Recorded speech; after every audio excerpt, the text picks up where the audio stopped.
Welcome to the Leo. Peddireddy అరాచకాలు, అక్రమాలు, అవినీతి ఒక్కొక్కటిగా బయటకు వస్తున్నాయి. ఇప్పటికే మదనపల్లి సబ్ కలెక్టర్ ఆఫీసు దహనం వెనుక పెద్దిరెడ్డి హస్తం ఉందనేది బలంగా వినిపిస్తున్నటువంటి వాదన.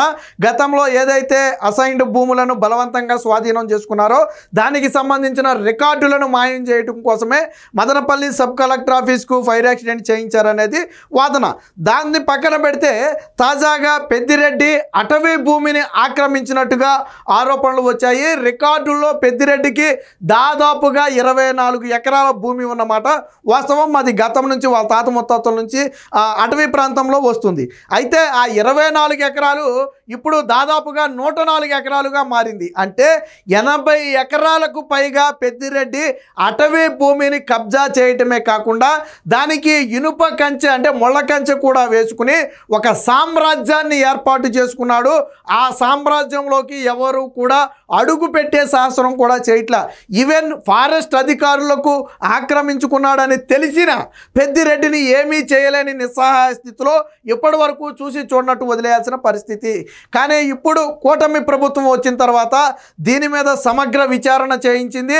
ముఖ్యంగా డిప్యూటీ సీఎంగా ఉన్నటువంటి పవన్ కళ్యాణ్ శాఖలో ఉన్న నేపథ్యంలో దీని మీద సమగ్ర నివేదిక ఇవ్వాలని ఆదేశించిన నేపథ్యంలో పెద్దిరెడ్డి భూమి ఆక్రమించిన మాట వాస్తవమేనని చెప్పి 7 రకాల నివేదికలతో ఆధారాలు ఇవ్వటమే కాకుండా అటవీ భూమిని ఆక్రమించిన పెద్దిరెడ్డి మీద తక్షణమే విచారణ జరిపి చర్యలు కూడా తీసుకోవాలని చెప్పి ఆ కమిటీ అయితే నివేదిక కూడా ఇవ్వటం జరిగింది. దీంతో పెద్దిరెడ్డి అరెస్టు దాదాపు ఖాయంగా కనిపిస్తుంది.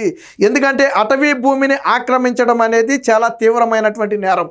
మీరు పక్కనోడు భూమి ఆక్రమిస్తే కనీసం తర్వాత ఏదైనా లీగల్గా చూసుకుని బయటకు రావచ్చు. కానీ అటవీ చట్టాలు అనేవి చాలా కఠినంగా ఉంటాయి. అటవీ భూమిని ఆక్రమించడమే కాకుండా దానికి ఇనుప కంచేసేసి ఆ 80 ఎకరాల్లో ఉన్నటువంటి అటవీకి సంబంధించిన సంపద మొత్తం కూడా దోచేసి పెద్దిరెడ్డి సృష్టించినటువంటి అరాచకం చిన్నది కాదు. చాలా కఠినమైన సెక్షన్ల కింద పెద్దిరెడ్డిని రేపొద్దున అరెస్టు చేస్తారు. పెద్దిరెడ్డి అరెస్టు దాదాపుగా ఖాయం. అయితే దీని మీద పగడ్బందీగా పక్కా ఆధారాలు సేకరించి లీగల్గా ఎటువంటి ఇబ్బంది రాకుండా అన్నీ సెట్ చేసిన తర్వాతే అరెస్టు చేస్తారు. ఆల్రెడీ నివేదికలు కూడా సిద్ధమైపోయాయి. దీంతో పెద్దిరెడ్డి పాపం పొందిందని చెప్పి ఇప్పుడు చిత్తూరు ప్రజలందరూ కూడా సంతోషం వ్యక్తం చేస్తున్నారు. సాధారణంగా ఆడ ప్రాంత నాయకుడు ఎవరైనా అరెస్ట్ అయితే కొద్దో గొప్ప రియాక్ట్ అవుతారు. ఇదేదో రాజకీయ కక్ష, ఎందుకు ఇలా ఇబ్బంది పెడుతున్నారని కొద్దో గొప్ప రియాక్ట్ అవుతారు. విచిత్రం ఏంటంటే వైసీపీ కార్యకర్తలు కూడా పెద్దిరెడ్డి రేపో మాపో అరెస్ట్ అవుతాడంటే కిక్కురుమంట్ల. ఎందుకంటే సొంత పార్టీ కార్యకర్తలను కూడా పెద్దిరెడ్డి వదిలిపెట్ట. పెద్దిరెడ్డి అరాచకాలకి ఆ పార్టీ కార్యకర్త ఈ పార్టీ కార్యకర్త అనేమి ఉండదు. అక్కడ పెద్దిరెడ్డి ఎంత ఇదిగంటే తనకు కాకుండా వేరొకరికి పాలు పోస్తే ఊరుకున్నాడు కాదు. పెద్దిరెడ్డికి అక్కడేదో ఆ పాల కంపెనీ ఒకటి చచ్చింది, దానికి కాకుండా వేరొకరికి పాలు పోస్తే ఊరుకోడంట. అంటే ఆ ప్రజలకు కనీసం వాళ్ళ పాలను ఎవరికి పోసుకోవాలనేది కూడా పెద్దిరెడ్డి డిసైడ్ చేస్తాడు. ఆ స్థాయిలో అరాచకం చేసినటువంటి పెద్దిరెడ్డి. పొంగనూరులో పెద్దిరెడ్డి పేరు చెబితే గుర్తొచ్చేదే అరాచకం. మీకు ఇంకొక ఎగ్జాంపుల్ కూడా చెప్తాను నేను. గతంలో ఎన్నికలకు ముందు కొంతమంది టీడీపీ కార్యకర్తలు సైకిల్ మీద యాత్ర చేస్తుంటే పొంగనూరు దగ్గర ఏదో టీ తాగడానికి ఆగితే ఎంత అరాచకం చేశారండి. వాళ్ళ బట్టలు ఉప్పించి సైకిళ్ళలో గాలి తీసేసి వాళ్ళను చిత్రహింసలు చేసి బెదిరించి అక్కడి నుంచి నడిపించుకుంటూ సైకిళ్ళు తీసుకెళ్ళమని చెప్పారు. అంటే మనం ప్రజాస్వామ్యంలో బ్రతుకుతున్నామా, అరాచక స్వామ్యంలో బ్రతుకుతున్నామా? పొంగనూరుకి ఏమన్నా పాకిస్తాన్ రాజ్యాంగం ఏమన్నా సపరేట్గా అమలు చేస్తున్నారా? అక్కడ కూడా అంతే నియంత్ర రాజ్యాంగం. పొంగనూరులో ఏమన్నా నియంత్ర రాజ్యాంగం ఉందా? పొంగనూరు ఏమైనా పెద్దిరెడ్డికి రాసిచ్చారా? పొంగనూరు ఏమైనా పెద్దిరెడ్డి ఏమైనా పొంగనూరుకి గవర్నరో రాష్ట్రపతినా? మరి ఎందుకు అంత అరాచకం? బయట లేని ప్రజాస్వామ్యం. ఒక వ్యక్తి ఎక్కడైనా స్వేచ్ఛగా తిరగవచ్చు, తన పార్టీ గురించి ప్రచారం చేసుకోవచ్చు, అది బహిరంగంగా ఉన్నదే, ప్రజాస్వామ్యంలో హక్కు అది. కానీ అక్కడ టీడీపీ కార్యకర్తలు నిలబడితే తరిమి కొడతారు. ఏమైంది మొన్న ఎన్నికల్లో? చావు తప్పు కొండలు అట్టపోయింది. అసలు పెద్దిరెడ్డి ఎలా గెలిచాడు నాకు ఇప్పటికీ అర్థం కావట్లా. నాకు తెలిసి పెద్దిరెడ్డి గెలిపి వెనకాలేదో మాయాజాలం ఉండే ఉంటుంది.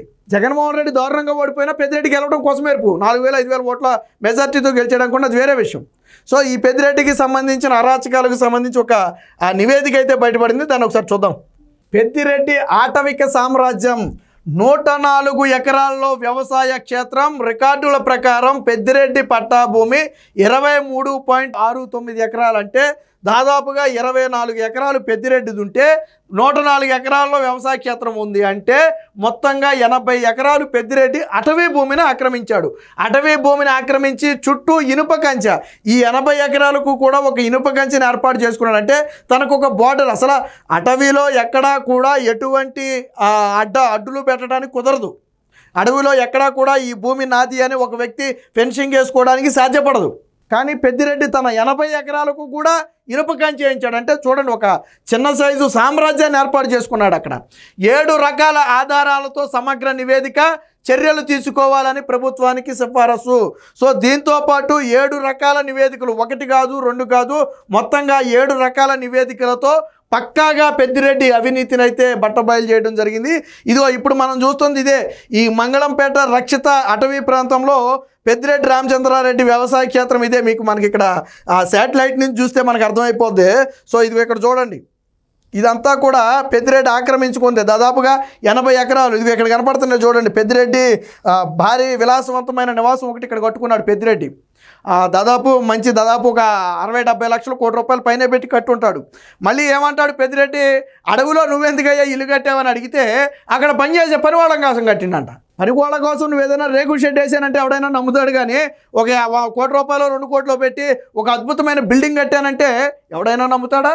చెప్పడానికి నీకు సిగ్గురాపోయినా వినేవాళ్ళకైనా సిగ్గే కదా. పని వాళ్ళ కోసం నువ్వు అంత పెట్టి బిల్డింగ్ కట్టావా అని చెప్పాడు. ఇదిగో ఇది మనకి శాటిలైట్లో చాలా స్పష్టంగా కనపడతాయి ఫోటోలు. ఇక్కడ విలాసవంతమైన బిల్డింగ్ కావచ్చు, ఇదంతా మడులు కింద చేస్తుంది. మరి అక్కడ ఏమన్నా అడవి మొత్తాన్ని కూడా కొట్టేసి ఏమన్నా పండిస్తున్నారేమో తెలియదు. కానీ ఇదిగో ఇదంతా కూడా చెట్లు ఉన్నాయి కదా మనకి. కానీ ఇదిగో ఇక్కడ చెట్లు ఉండవు చూడండి, అలాగే ఇక్కడ చెట్లు ఉండవు చూడండి. అంటే ఇదంతా పెద్దిరెడ్డి బహుశా అడవి మొత్తాన్ని కూడా కొట్టేసి ఉండొచ్చు. నివేదిక మొత్తం చదివితే కానీ మనకైతే అర్థం కాదు. చిత్తూరు జిల్లా పొంగనూరు నియోజకవర్గంలోని పులిచెర్ల మండలం మంగళంపేట రక్షిత అటవీ ప్రాంతంలో మాజీ మంత్రి వైకాపా ప్రభుత్వంలో నెంబర్ 2గా అపరిమిత అధికారం చలాయించిన పెద్దిరెడ్డి రామచంద్రారెడ్డి భారీగా అటవీ భూముల్ని ఆక్రమించి వ్యవసాయ క్షేత్రాన్ని ఏర్పాటు చేసుకున్నారని విజిలెన్స్ విభాగం నిగ్గు తేల్చింది. రికార్డుల ప్రకారం 295, 296 సర్వే నెంబర్లలో 23.69 ఎకరాలకు పట్టా భూమి ఉన్నమాట వాస్తవం. అటవీ భూమిని ఆక్రమించి 104 ఎకరాల వ్యవసాయ క్షేత్రాన్ని ఇప్పుడు అభివృద్ధి చేసుకుని కంచె వేసినట్లుగా తాజాగా నిర్ధారణకైతే రావడం జరిగింది. పెద్దిరెడ్డి, ఆయన కుమారుడు ఎంపీ మిథున్ రెడ్డి, ఇతర కుటుంబ సభ్యుల పేరుతో మొత్తంగా వెబ్ల్యాండ్లో 77.54 ఎకరాలు ఎక్కించుకున్నట్టుగా కూడా బయటపడింది. చూడండి, దొంగ పత్రాలతో, ఫోర్జరీ సంతకాలతో అటవీ భూమిని కూడా తన భూమిగా మార్చేసుకున్నాడు. 24 ఎకరాలని 104 ఎకరాలుగా మార్చేసుకున్నాడు.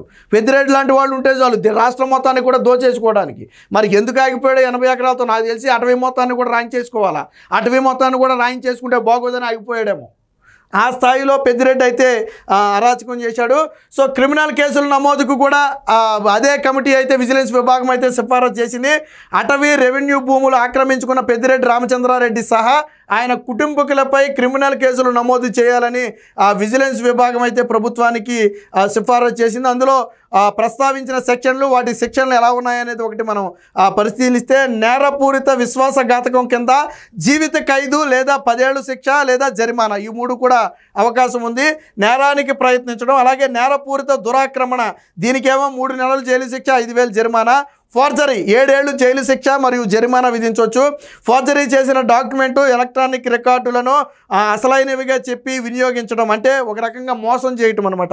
ఆ భూ కబ్జా నిరోధక చట్టంలోని సెక్షన్ 5 కింద కేసులు. అలాగే రెవెన్యూ, అటవీ అధికారులతో సంయుక్తంగా సర్వే చేయించి పెద్దిరెడ్డి, ఆయన కుటుంబ సభ్యులు ఎంత మొత్తంలో రెవెన్యూ, అటవీ భూములు ఆక్రమించుకున్నారో నిగ్గు తేల్చాలని చెప్పి చెప్పడం జరిగింది. అంటే రెవెన్యూ, అటవీ కంబైన్డ్గా ఒక సర్వేని చేసి అందులో అటవీ భూమి ఎంత ఉంది, రెవెన్యూ భూమి ఎంత ఉంది, అంటే ప్రభుత్వం సంబంధించిన భూమి ఎంత ఉంది, సో వీటన్నిటినీ సమగ్రంగా పెట్టాలని ఉంది. ఏది ఏమైనా మొత్తంగా పెద్దిరెడ్డి చేసిన పాపానికైతే జీవిత ఖైదు, జైలు శిక్ష అయితే పడే అవకాశం ఉందని చెప్పి ఆ కమిటీ చెప్పిన దాన్ని బట్టి అయితే అర్థమవుతుంది.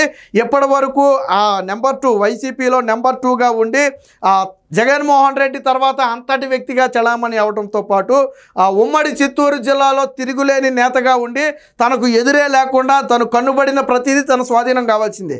కాదు అంటే ఇక్కడ కేల్కతాం దుకాణం పందికి అంతే. అన్ని వ్యాపారాల్లో కూడా, లావాదేవీల్లో కూడా పెద్దిరెడ్డి కుమారుడికి వాటాలు ఇవ్వాలి. గతంలో పెద్దిరెడ్డి చేసింది మొత్తం కూడా ఈ రౌండీయిజం, గుండాయిజమే. ఇది ఈ రోజైతే పాపం పండింది. మొత్తంగా అటవీ భూమిని అయితే ఆక్రమించుకున్నట్టుగా విజిలెన్స్ విభాగం నిగ్గు తెలిసింది. ఖచ్చితంగా రాబోయే రోజుల్లో పెద్దిరెడ్డిని అరెస్టు చేయడం ఖాయంగా ప్రస్తుతం కనపడుతుంది. Please subscribe to Leo news for more videos.